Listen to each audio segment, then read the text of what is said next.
Hello বন্ধুরা, কেমন আছেন সবাই? আমি আজকে লাউ ঘন্ট করব। তার জন্য মরিচ পেঁয়াজ কেটে নিচ্ছি, লাউ কেটে নিয়েছি।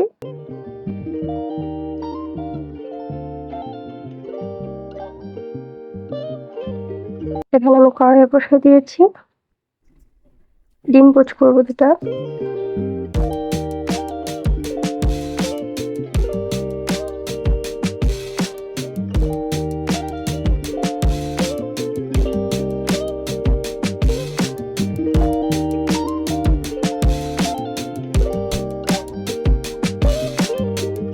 হয়ে গেছে ডিম পোচ, তুলে নিয়েছি।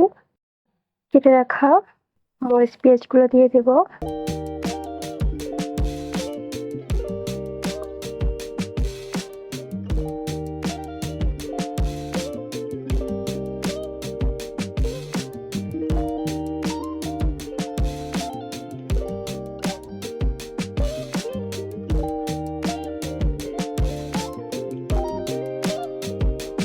এখন হলুদ দিয়ে দিয়েছি, পরিমাণ মতো লবণ দেব। তারপর ভালোভাবে নেড়েচেড়ে কেটে রাখা লাউগুলো দিয়ে দেব।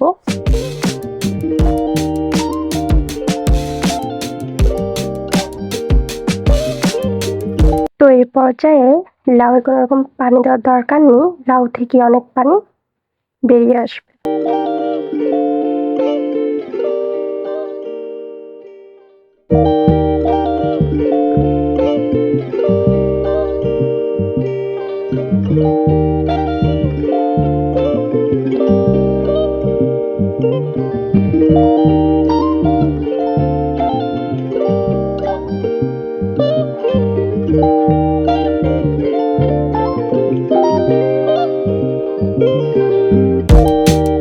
এই তো আমার লাউ ঘন্ট হয়ে গেছে। তো কেমন হয়েছে রেসিপিটা বন্ধুরা জানাবেন, এবং আপনারা সবাই ভালো থাকবেন, সুস্থ থাকবেন, আমার জন্য দোয়া করবেন। আল্লাহ হাফেজ।